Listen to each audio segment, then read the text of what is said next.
dañuy jëkk sant suñu borom ñi ngi jóge léegi Ndiayène Sira suñu xarit suñu wëllëre Serigne Fallou Fall moo doon def màggalu Bamba Fall bu Ndiayène Sira ñëw nañu fii ci suñu xarit suñu wëllëre Lamine Aïssa Fall même bu ñu xamul sax lan mooy objet rencontre bi xam nañu ni ku bëgg a liggéeyal askan bi la xale la naam mais yàlla may na ko xariñ ci innovation parce que li nga def nii yaakaar naa lu am solo la jël ay association toute une zone nga ni leen dinaa leen jagleel benn place non seulement pour ngeen mën a liggéey pour ngeen mën a waxtaan yaakaar naa loolu lu am solo la te association yooyu amul xaj ak seen dafa mel ni du APR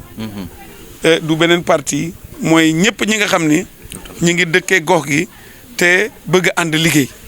pour Sénégal donc loolu dañu la ciy féliciter di la encourager je pense que comme disait l'autre tu es sur la bonne voie parce que tout simplement aussi tu es toujours à côté des gens pour écouter et puis donner ta position. Je pense que ça aussi c'est extrêmement important donc c'est pour dire que ce que Lamine est en train de faire aujourd'hui c'est quelque chose de bien pour les Thiali et j'ose espérer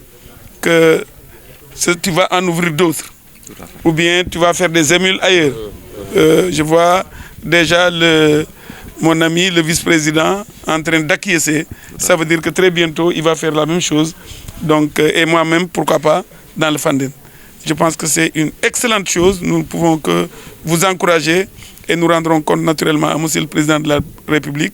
de cette action ô combien généreuse, ô combien noble, n'est-ce pas, pour la population de Thiali, les associations de Thiali. Donc tous nos encouragements et toutes nos félicitations donc à toutes les personnes aussi qui sont venues partager ces moments avec toi. Merci. maa ngi sant bu baax a baax ñii nga xamante ni ñoo fi teew tey ñi ma yëkkati ñëpp dafa bëri boobu ba léegi président Abdou Mbow mu ngi may woo fu ngeen toll ndax ñu ñëw et cetera mais dañu leen di nangul ne tey dafa xat tey jii ku ne yaa ngi organiser ku ne yaa ngi woote kon ñun li ñu ciy am nii akus néew nii donte gënaluñu nag bu ñu sañoon ngeen fekke woon les moments forts de la cérémonie dañ koy nangu ndax suñu borom moo ko bëggee noonu kon ñu ngi leen di dalal jàmm di tàmbale jiital ci nuyoo bi président Abdou Mbow di ci teg mon frère Ibrahima Wade ngeen di wax man Iba laay wax ndaxte du tey démb la woon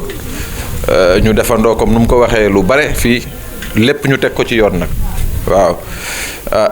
gërëm ko gërëm ki mu àndal nga xamante ni fu sore la jógee ñëw fii pour fekkeek ñun inauguration maison des associations de Thiali maa ngi nuyu doyen Niang doyen Niang moom suma xarit la waaw doyen Niang moom suma xarit la wax dëgg yàlla kooku moom waaw nuyu bi sax moom day xaw a kii nañ ko maasaale noonu rek ba teg ci vraiment docteur suma xarit di ngeen ne man ñëpp sumay xarit lañu fi waaw loolu moo leen fi indi nag wax dëgg yàlla bu doon samay xarit du ñu ñëw docteur Ndiaye suma jigéen Seynabou tey moom Abdou gi suuxuloo nañu wéer ngànnaay yi jàmm sante et cetera ba suba ñu suliwaat di nuyu suma jigéen ñu baax ñi nga xamante ne également ñoom laa nekkal di liggéey di nuyu suma professeur Amath Camara di nuyu suma ñaari rakk yi Ousmane Ba Kalidou Diallo yu jóge Dakar également di nuyu ñi fi teew ñëpp sama waa kër yi nag duma leen lim duma ci wax turu kenn ku ci ne xam ngeen seen bopp loolu moo leen fi indi monsieur le vice-président de l'Assemblée nationale nous sommes partis d'un constat qu'à Thiali, à partir de 2000, il y a eu une sorte de floraison d'associations de toutes sortes, d'associations de jeunes, de femmes, de groupements féminins, de GPF. Il y en a. Mais ce qu'elles font, surtout les femmes, généralement, elles se regroupent sous l'arbre du coin ou bien devant une maison Et ça, pour le faire, il faut qu'elles attendent justement que le soleil se couche ou qu'il fasse 18h, 19h pour pouvoir démarrer parce qu'il fait très chaud. Alors nous avons estimé que dans ces conditions-là, il fallait qu'on trouve une solution et c'est la raison pour laquelle nous avons ouvert cette maison des associations de Thiali, baptisée comme telle, et qui servira justement de sorte de lieu de rencontre de toutes ces associations, de tous ces groupements de jeunes et de femmes-là qui sont au niveau sans distinction aucune de coloration politique. Ndaxte fii gox bi bari na ay parti yu fi nekk donte nag ñi nga xamee ñooy ngemb président Macky Sall ñoo fi gën a taxaw ñoo fi ëpp doole mais am na ñeneen nag ñu fi ne ñu nangu ko dina ñoom ñëpp dañ fay bokk moo tax tuddewuñu ko lu jege APR tuddewuñu ko lu jege Benno Bokk Yaakaar on a écrit maison des associations de Thiali ku ci ne mun ngaa ñëw vraiment liggéey fii par la grâce de Dieu. Notre ami Ibrahima a fait un premier geste pour équiper évidemment le local. Il nous a amené des chaises, des ordinateurs vont suivre parce que à l'intérieur, on va visiter après, il y a des bureaux. Alors, il y aura un bureau pour les femmes, un bureau pour les jeunes, un bureau pour le permanent. Et il y a une cour qui pourra servir de lieu de réunion, hein, de formation également pour les femmes. Donc loolu lépp bu amee pour gox bi la objectif u kër gi bokk na ci itam suñu xale yi nga xamante ni dañuy jàng examen yaa ngi jege danañu am fii ñoo xamante ni ñun dinañ ko ut ay professeur ci wàllu philosophie pour terminal ak mathématique ci wàllu histoire et géo ak mathématique pour les troisièmes ak beneen discipline bu ñu am parce que man comme ci jàngale laa doon yëngu également am naa ci ay xamee yoo xamante ni am na lu ñu ma dikk waaye du ma ko waxagum ci seen wàllu expertise ak seen expérience ñu ñëw fii partager ko pendant la période des révisions donc kër gi tey jii këru Thiali la bu ñu ko mënee tudde noonu këru Thiali la président Abdou Mbow loolu mooy li nga xamante ni moom lañ fi defoon. Alors malheureusement affaire bi dafa xaw ki nit ñi ñibbi nañu mbilim nañ fi nag naam waaye mënuñu woon continuer di xaar mais jéggal nañ leen ba pare di sàkku ci yéen vraiment ngeen jéggal ñu ndaxte bu ñu sañoon kuy ñëw Thiali vraiment xam ne ñoom Désiré ñoom Thérèse et cetera ñi ngi fi waaye objectif biñ ci jublu ñun mooy que ne dañu am fi benn centre boo xam ne bëggatuñu président Macky Sall ñàkk ko alors yàlla dogal ne ñun waa HLM ak ñii nekk fii boor bi ñoom ñooy voté foofu naam li amul woon avant te suñu borom dooleeloon nañu ba ñu nangu centre bi parce que nangu laa ko mën a tuddee léegi ñoom ñii tey dañu ñëw dolli ci indi seen doole seen Pastef seen taxawaay pour que ñu mun a def centre bi suñu centre bopp centre bi dañ koy tuddee centre Macky Sall di ñaan également ñëpp xam ne loolu mooy sagu président loolu moom mooy ñun ñii loolu moo ñu fi bàyyi bu ñuy def ay jéego ci wàllu woowu ñuy jàppalante dans le cadre de la solidarité interne ak yooyu parce que dañoo bëgg président Macky Sall même bu fi ñëwulee bu ko déggee mu siggi xam ne ñi nga xam ñoo ko fi nekkal du ñu ay yaafuus te ñi nga xam ñoo ko fi nekkal nag du ay Lamine Aïssa ñoom ministre Augustin Tine la ñoom président Abdou Mbow la ñoom docteur Ndiaye la et cetera. Donc finalement loolu lépp bu ñu ko dajalee mu doon benn mbuus bu dëgër ñu jébbal ko président di wax également ñu bëri jaar nañ fi tey parce que afam cérémonie bu ñu defoon ci biir waxtaan échange imam yeeg yooyu yëpp ñu ngi fi woon Omar est venu Omar Diop ça je voudrais également ma jël leen seede ci loolu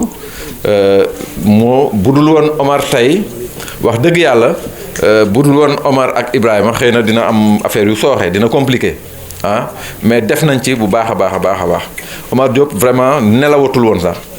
dafa mel ne moom moo doon organiser affaire bi chaque jour mu woo ma waa mais Lamine affaire bi fu mu toll mbaa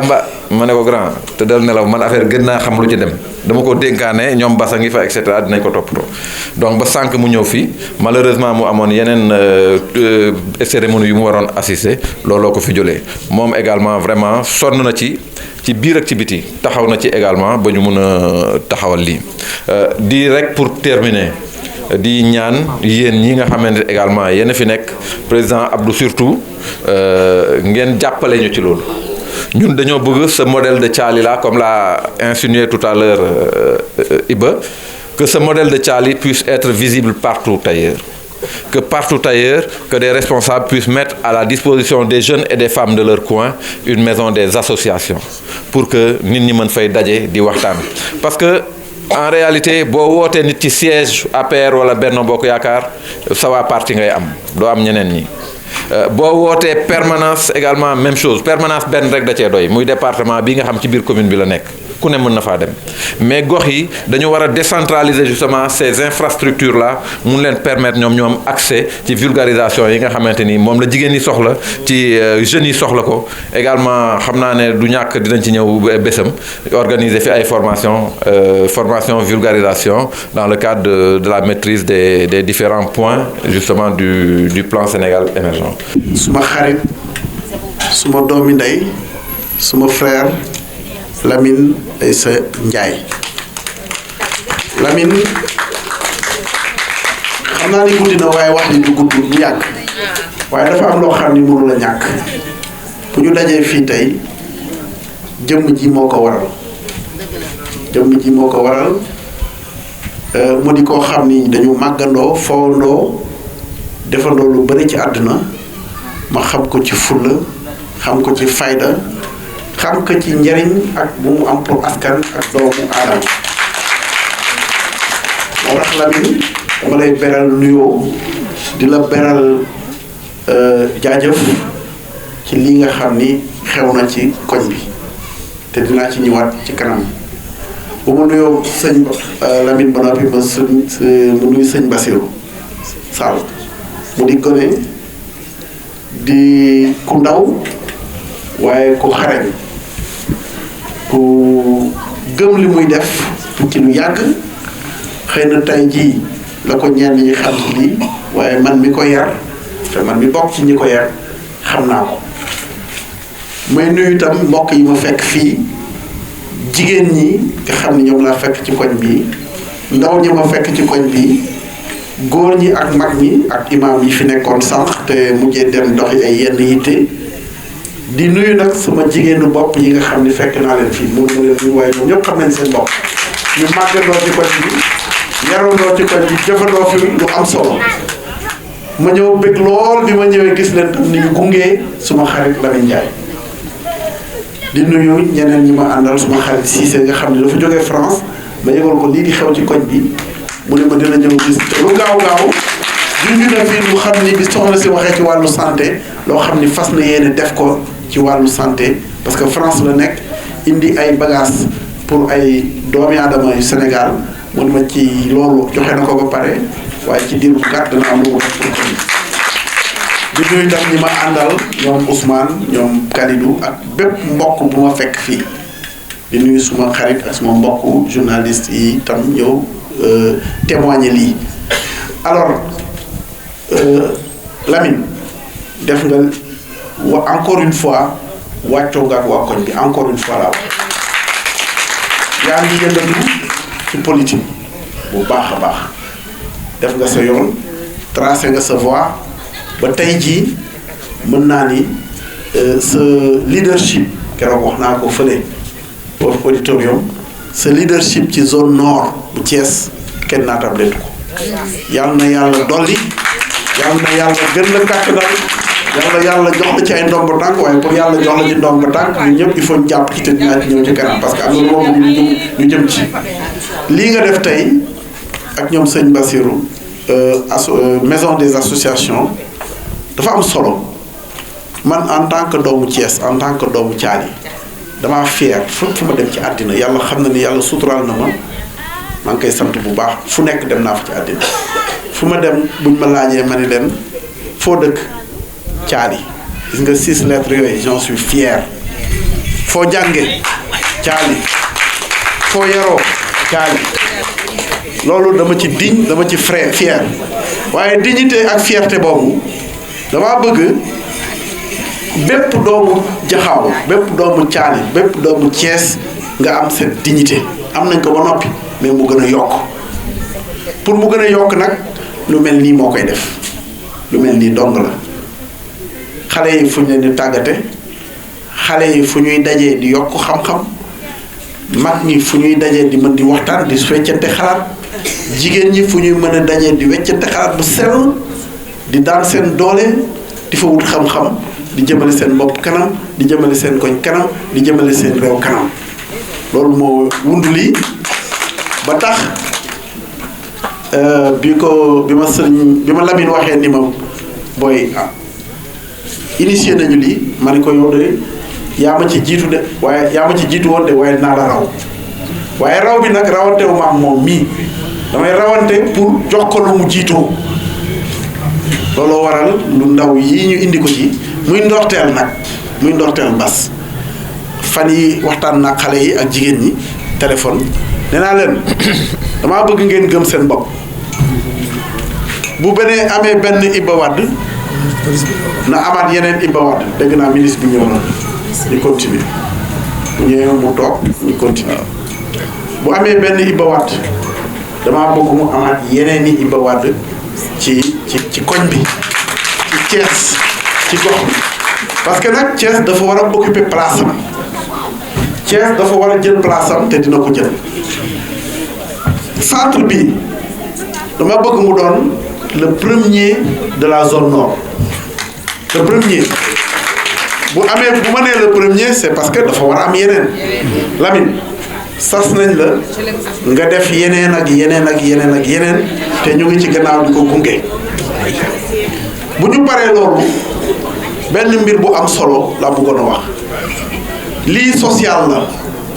waaye dañu nekk ci cadre politique boobu ñu nekk nag dafa am ci lu bëre lu ñu jëm